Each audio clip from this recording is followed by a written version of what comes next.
free audio post-production by alphonic.com. So imagine you and your partner are in the same room and the silence between you just feels so physical and so strong because you just had that same fight, quote unquote, for the 100th time. You know, the one that starts with a late text and then ends with, "You don't love me anymore." Welcome to part 2 of our relationship deep dive. In our last episode, we gave you the Pattern Explorer prompt to map out your specific relationship cycle. And today, we're going to explain the why behind the prompt and the concept it's built on, emotionally focused therapy, EFT. After this episode, though, you're going to learn to recognize your own relationship cycle and know that it's the real enemy, not your partner.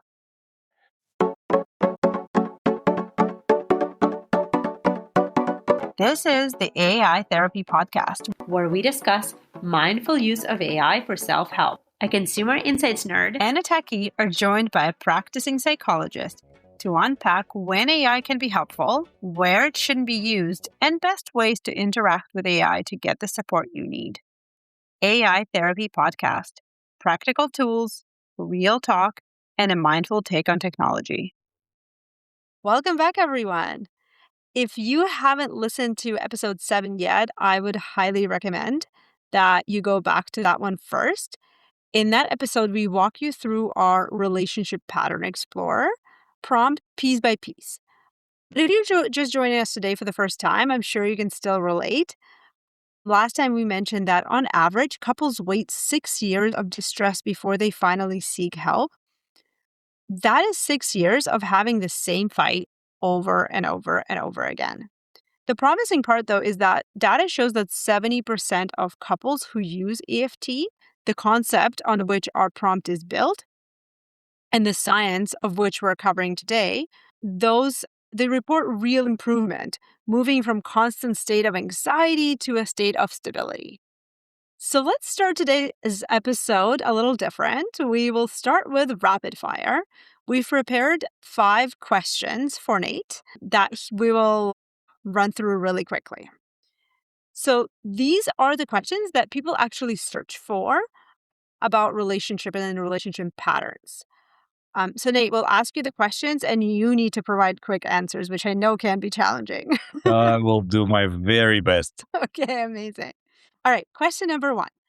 Why do we keep having the same fight? Because unresolved needs trigger a defense response. So the topic and content changes. On the surface, it feels that people argue about dishes, money, texting, but it's actually what these things mean to them and the feelings that they trigger that at the core of these fights. So that's why they keep on coming back, because the underlying needs never get addressed. Okay. So the second question, why does my partner shut down? Well, there is so many reasons behind it, but I guess the most common one, or one of the most common ones, is the overwhelm or flooding, the way we call it, that happens in one of the partners. And it's not indifference. It's not indifference. It's just sometimes that their nervous system has hit its capacity, and shutdown is a protective response. So it usually comes from a place of, you know what, I never get it right, so I'll just stop trying before I make it worse. Right. And I guess question 3 is the flip side of that is, why do I get so reactive? Well, I mean, quite often it's your nervous system that is registering the threat. Your nervous system is responding to something that it perceives as emotional danger, and with the same intensity it would use for a physical danger. Okay. And then next question probably relates to what a lot of people may think when they're having these type of discussions is, are we just incompatible?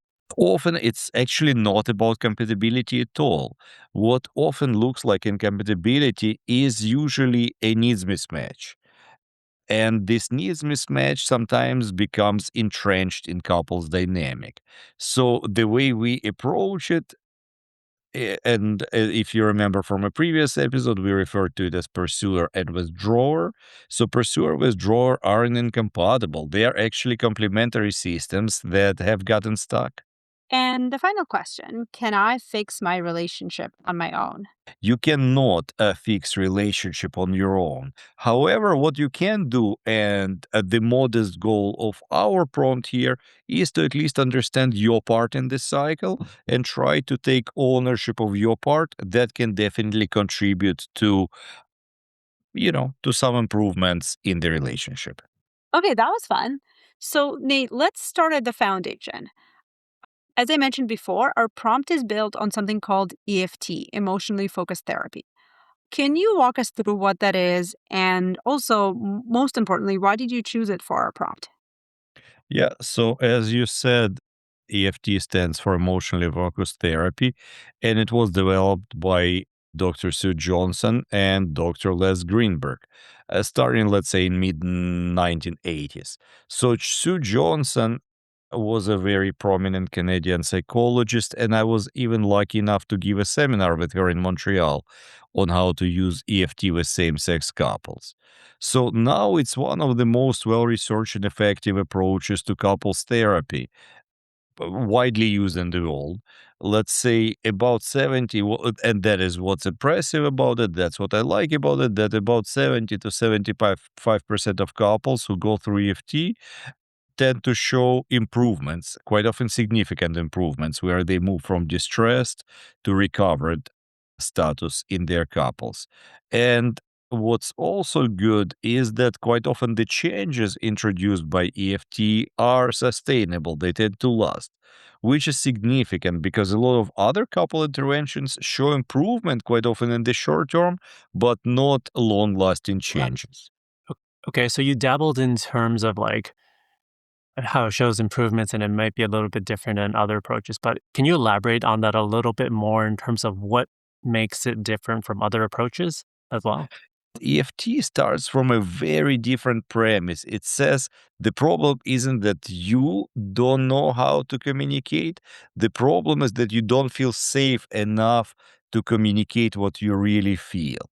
And until safety is established at the emotional level in the couple, no amount of skill building is going to stick. So, I guess just to paraphrase that, what you're saying is it's not really about learning the right words per se, but it's rather about feeling safe enough in your relationship to allow yourself to be vulnerable and honest. Exactly, exactly. So, from EFT's point of view, emotional bond between partners is the foundation of the relationship. So, when that bond feels secure, when both people feel like they can reach for each other and their partner will be there, conflict is manageable. When the bond feels threatened, though, even small conflicts become existential. Because, as we said before, it's not about the dishes, it's about, are you there for me? Do I matter to you? Right. And just like a quick plug, we really go deep on this in the last episode, explaining why it's not about the dishes, but about the bond. So, Right. really do highly recommend you go listen to that. Okay, but focusing back on what Nate was just talking about, it kind of makes me think about attachment theory.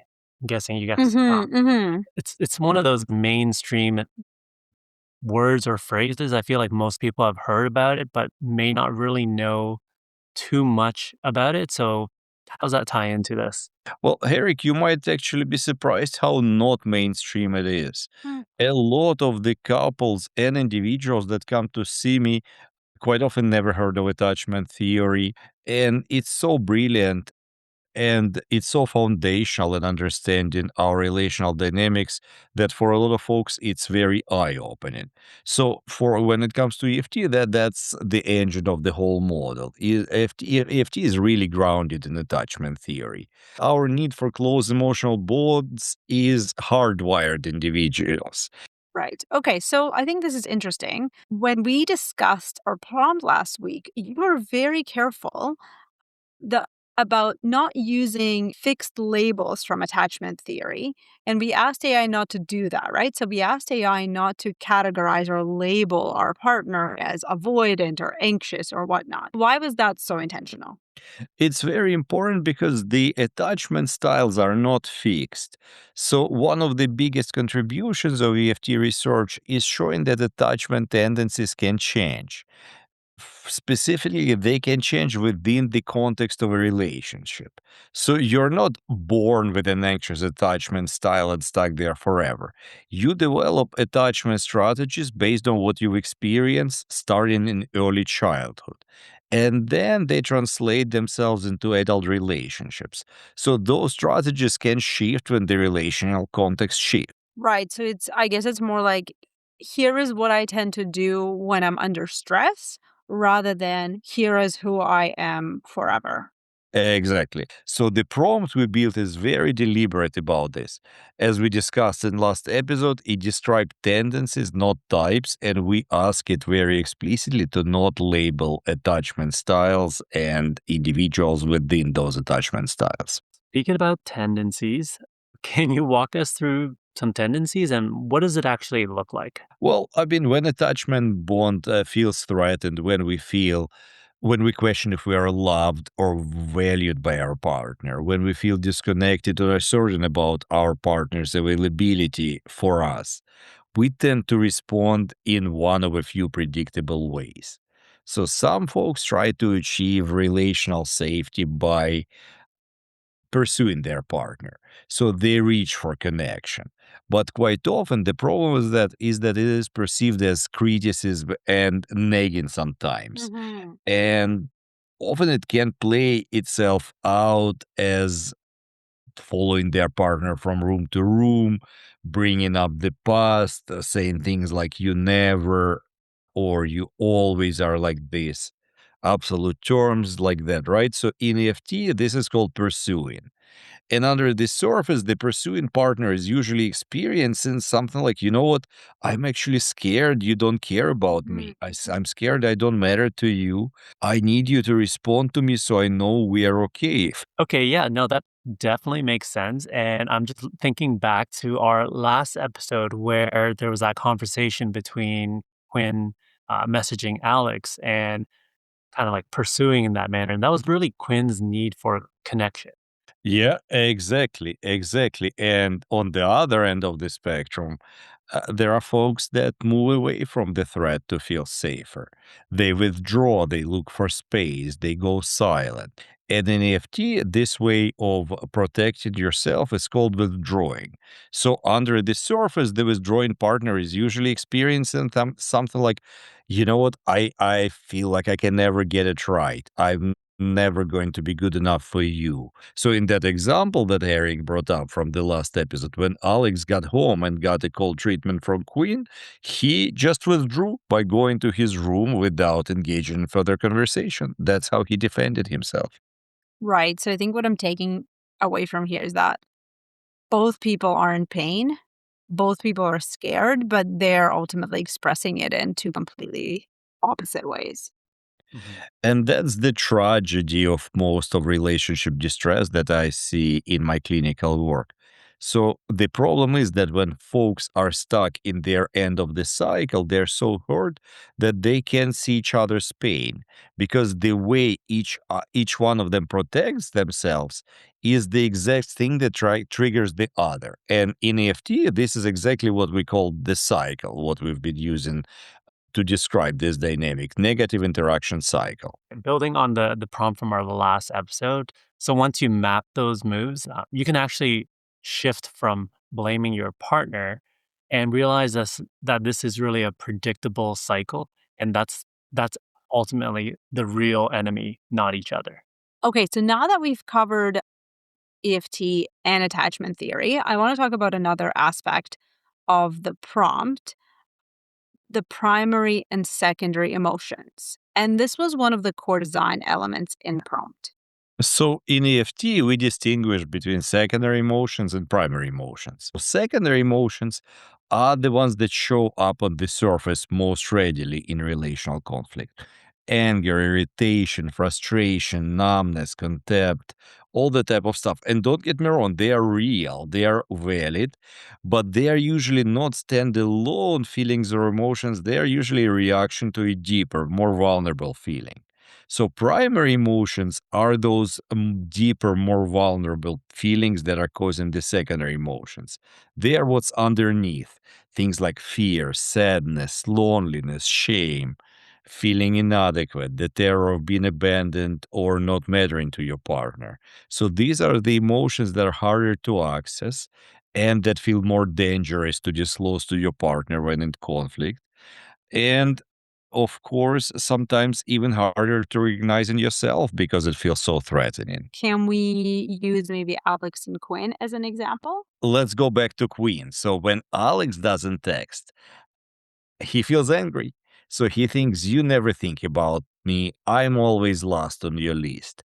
That anger is real, but it's a secondary emotion in that case. Underneath the anger in this case is the fear that he doesn't matter to his partner. And underneath the fear is a deep need, the need to know, do I matter to you? Am I important to you? If Queen says the angry thing, you never think about me. It sounds maybe critical or angry. Alex's nervous system, though, hears an attack, a criticism, and the problem is that instead of meeting Queen's needs, Alex shuts down, and then the cycle escalates. But what can disarm the cycle is if Queen could access the primary emotion and say, when I don't hear from you, I get scared that I don't matter to you. That's a completely different message. The defense comes down in that case. Alex's nervous system hears vulnerability, not attack. And vulnerability actually invites connection rather than defensiveness. Okay. So, of course, the prompt is super useful and we hope everyone will use it. But outside of the prompt, are there any practical tools that our listeners can try today? Yeah, there are a couple things that I really like to share with clients. So, first is the vulnerability translation. After a fight, when things have cooled down, try to ask yourself, what was I actually feeling underneath the anger or the shutdown? Did I feel the loneliness, shame? Can I name that to my partner? What are the stakes here? What's the worst thing that can happen? Even saying to partner, and of course, if that feels safe, I think underneath my frustration, I was actually scared I don't matter to you, can open a completely different conversation. Right. And I do want to call out that our prompt was specifically designed to help you get to this. It's not going to tell you what you're feeling, but it's going to do its best to guide you to dig deeper and identify what that primary emotion is. And another hard one, but very useful, is actually naming the cycle. So when you name this cycle, you understand that it's the cycle that's the problem, not your partner. So next time you're in a conflict, try saying, you know what, I think we're in our cycle right now. So even that one sentence shifts both of you sometimes from inside the fight to outside of it. Now, let's talk about why AI is genuinely well suited to several specific things in this space. So, first, AI is well structured for this because it can help you with structured reflection after a conflict. So, when you're still activated after a fight, it's really, really hard to think clearly, as all of you have experienced before. But having this prompt will slow you down, slow things down. It'll ask you to separate what happened from what you made it mean. And it helps you move from secondary to primary emotions. And that structured reflection is hard to do alone at midnight when you're still spinning and fuming, of course. Right. That's a good one. I have another one. So it's about pattern recognition, right? And Nathan Herrick just talked about it a second ago. But most people can't see their own cycle from the inside. So the prompt really helps you step outside of that cycle and kind of observe as an observer to see the loop from above. That's the beginning of that change. hmm That's really important. Another really important thing is that it will actually teach you and expand your emotional vocabulary. So, a lot of people find it really hard to name what they're feeling beyond basic things like anger or being upset. So, this prompt's going to help expand that vocabulary, which will make it possible for you to communicate more precisely about what you're really feeling. Another reason is self-awareness and around those attachment tendencies, right? So, understanding objectively whether you tend to pursue or withdraw when you're under stress and like what that tendency is in service of, right? What are you trying to accomplish is very, very powerful self-knowledge. It gives you more choice on how you can respond next time you're in the same situation under the same stress. Okay. And similarly, but I guess in a different vein, is the last point I'm going to make here is really around pre-conversation preparations. Again, preparation, it's like, how you study for a test or whenever you are about to do something you may find difficult. So before you do something difficult or you're going to have a difficult conversation with your partner, you can use the tool to think it through. So you can have that conversation and be like, okay, what am I actually feeling? What do I need? And how might my partner hear what I'm about to say? That preparation can really help you say the right things and reduce any possible negative escalations.